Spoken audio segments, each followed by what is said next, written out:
G'day folks, my name is Rob and welcome back for another F1 fantasy video. In today's video, we're going through my race week preview and final thoughts ahead of the Miami Grand Prix this coming weekend. So as always, if you're new around here, please do drop a like on the video, subscribe to the channel if you haven't done so already. We'll get straight into all the key talking points heading into the second sprint race of the season in South Beach.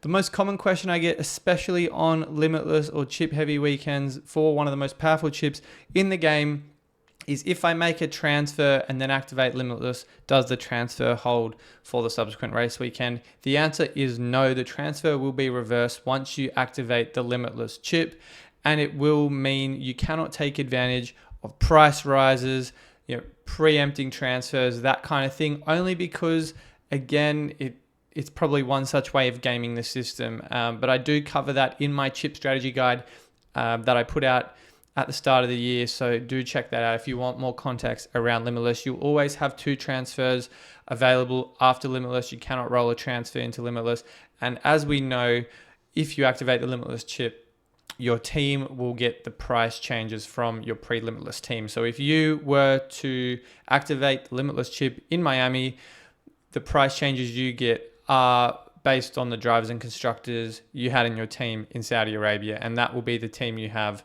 once the limitless chip comes to an end at the end of the weekend. So just take that into consideration when thinking about not just obviously the points on the table for this weekend, but also price changes and how that might implicate your cost cap.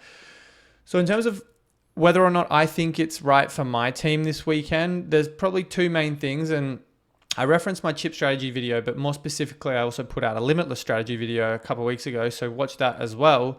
In terms of the best times to use the limitless chip. Now, for me, it's probably boiling down to either Miami or Imola. Miami, primarily because we have the sprint qualifying and we can gauge whether or not top drivers qualify out of position, just simply because of the fact that the further back a good driver qualifies, the more opportunity they have for overtakes and positions gained. And because the top drivers are incentivized less for placement points, overtakes and positions gained are more valuable. So if there's an instance in sprint qualifying where a Leclerc, a Norris, a Piastri, Verstappen is out in Q2 or at the bottom of Q3, then I'm very much going to consider using that chip. It'd be optimal if there are a couple of drivers that don't qualify that well, but even if it's like a Norris or Piastri, I'd be very much thinking about it. So that's probably the main driving factor behind if I use the chip this weekend. If it's kind of the top 8 in that order, I'll just roll it for Imola and use it there, as I'd probably anticipated for a few weeks now.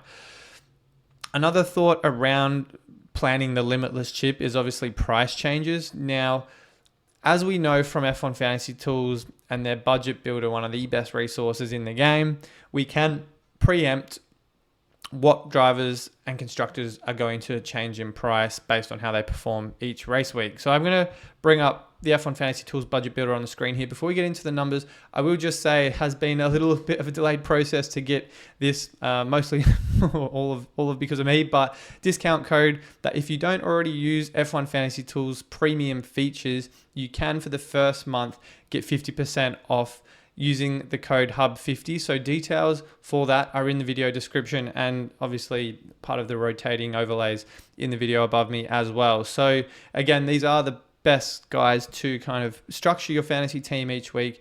And I think aside from obviously having access to the premium features, another way of giving back to the guys behind the scenes that create these databases, these statistics and infographics that let us guide our decisions every single race week. So going back to the point around preempting price changes, there are a number of drivers expected to drop in price in Miami based on their recent poor form or DNFs.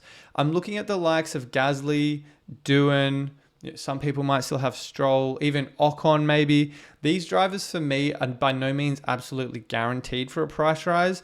Maybe not so much Ocon, but certainly Doohan and Gasly. Gasly DNF'd in Saudi Arabia. Doohan for me has to hit 11 points for even the smallest price rise.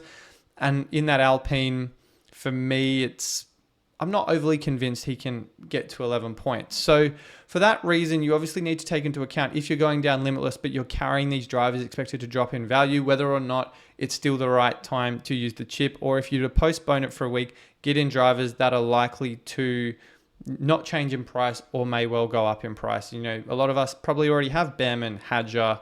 I love Bortoletto for that. Lawson doesn't need much for a price rise. Same again for Fernando Alonso. So obviously using the chip, and if you were to use the chip, just obviously taking into account those expected price changes in subsequent weeks. Imola and Monaco right after this are tracks where they are very low scoring because of how few overtakes there are on the table. So that suggests to me getting in drivers that are immune to price drops, which is why I really like Gabriel Bortoletto, for instance. He won't score a lot, but he also won't go down in price. So when you're obviously taking into account who you're bringing in, make sure they aren't expected to drop instantly in price.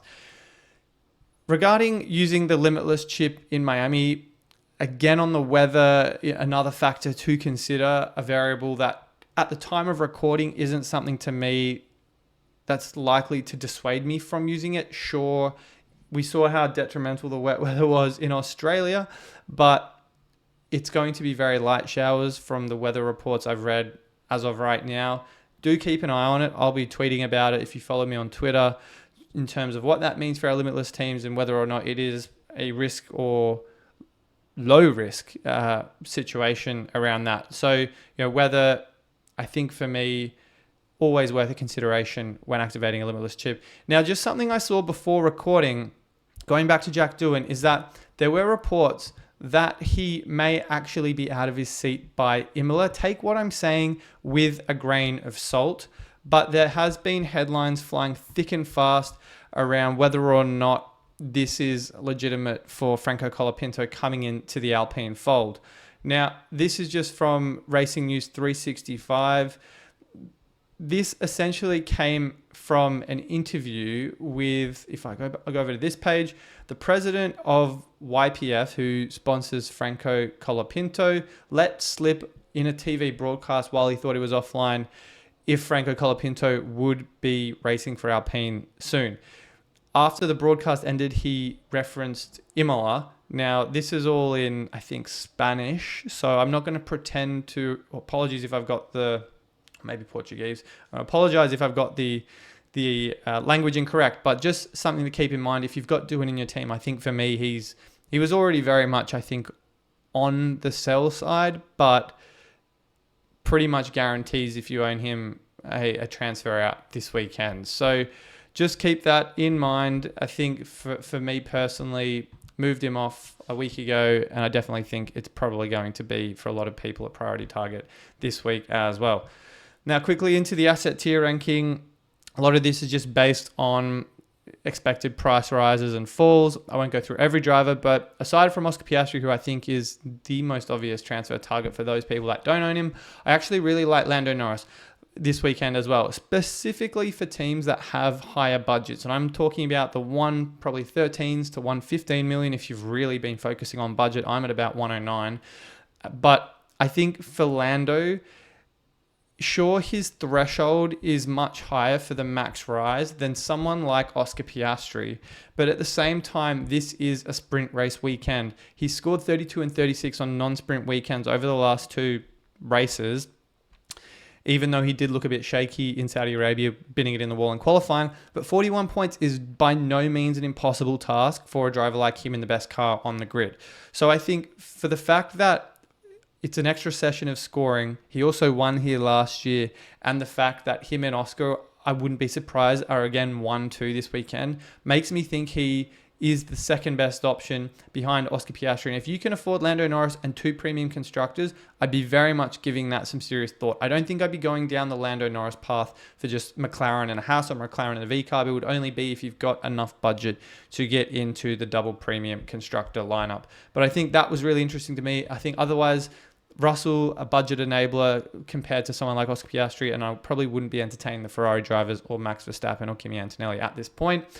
On the B tiers, Behrman, Hadjar, locks for my team. I think locks for many people just because they've got, again, a very low threshold. And I talked about Gabriel Bortoletto as being a $4.5 million set and forget option, won't change in price. Sure, he's not going to go up in price. I don't think in that tractor he'll be sitting P20 and just do 60 loops around the Miami Grand Prix circuit this weekend. But if you're using Limitless now or in the subsequent weeks, he is just a driver that is a great option to at least preserve value. Now, Fernando Alonso and Liam Lawson, we talked about both of them in my team selection video.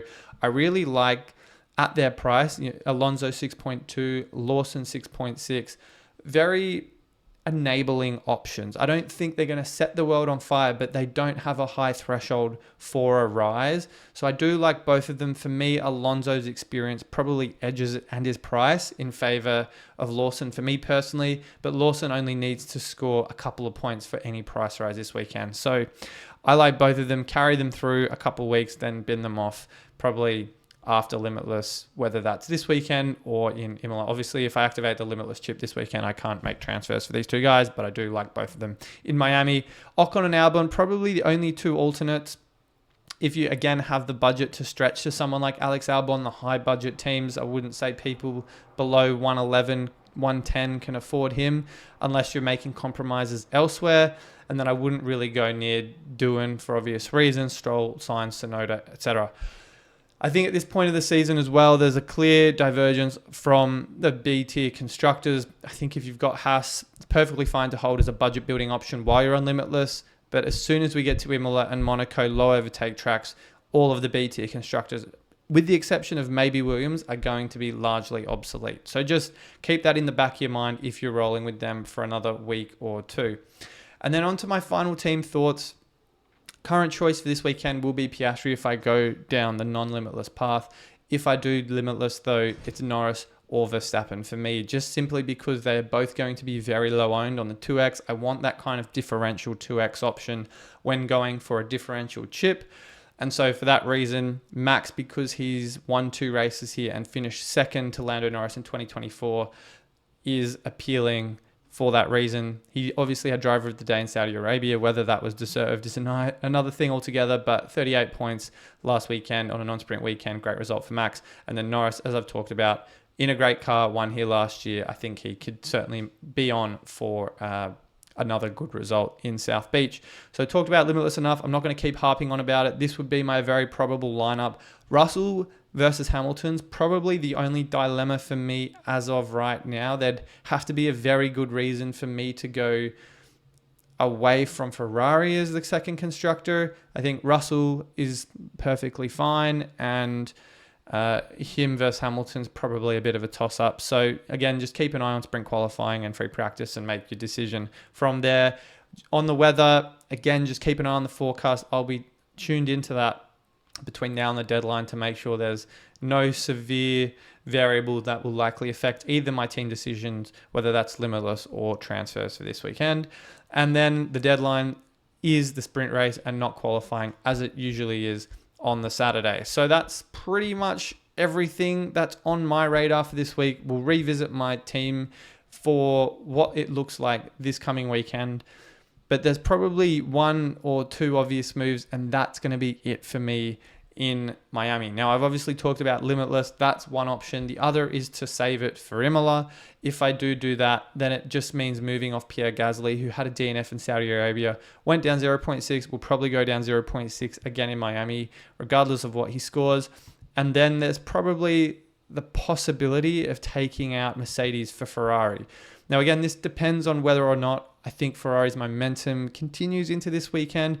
Charles has had podiums here in the past, and I do think that's, along with their pit stop points, that upward trajectory Ferrari are on, probably enough to convince me right now. So that's one such option. It would leave 7.7 in the kitty. Now, that gets me just about anyone up to Behrman, who I already own. Lawson and Alonso, the 2 main transfer targets for me this weekend. I'm leaning towards Fernando Alonso, even though Lawson has a lower threshold to rise. I'm just not so sure. I haven't seen a lot from Lawson. I haven't honestly seen a lot from Fernando Alonso either. 7, 5, and 4, that would put me to sleep. But again, Lawson, 5 and 11, not too bad. Probably actually a bit, on balance, better than Fernando Alonso. And one thing I will say is that Lawson had very good results in the sprint races in Brazil, Qatar, and Circuit of the Americas last year, and also bagged a pretty decent haul of points. If we go over to this team statistics, it was with Red Bull and he was starting at the very back, but 22 points. Again, he's just got a very good record on a sprint race weekend. So probably some confidence to take from that. I could, again, do either or. If I do not go down the limitless path, the other option, if I just stuck with Mercedes, I'm not sure I will, but you never know, is just to move out. Honestly, just eat a transfer, burn it, so be it. If I really felt strongly about getting rid of Ollie Behrman, I could get in Alex Albon. I'm not against the idea of that. I'd have to give it some more thought. But as I said in the budget builder, Albon, there are certainly less risky options than Alex Albon. He's coming off scores of 15 and 10. He only needs 10 on a sprint weekend, so an extra session of scoring for a price rise, and 21 for the max. I'm not suggesting 21 is an absolute lock. I think he'd have to be featuring in the top 6 for at least the Grand Prix to get close to that 21. But I think Williams is certainly building. We saw a double points finish in Saudi Arabia. They had a double points finish in China. I think the lower Sainz gets, I'll be targeting him in a few races' time. But Albon for me right now could be a differential option that I very much like the look of. He's the highest scoring driver in the midfield this season in F1 Fantasy. You take out the big four, Albon leads the charge with 61 points. So another great omen for the Thai driver there. So that's the second option, and that's probably going to be it. I'll digest everything on my deadline stream this weekend, so do drop by for that if you'd like to talk F1 Fantasy for a couple of hours. But as always, guys, I'm going to leave it here for now. Good luck with your teams this weekend, and I will see you all very soon.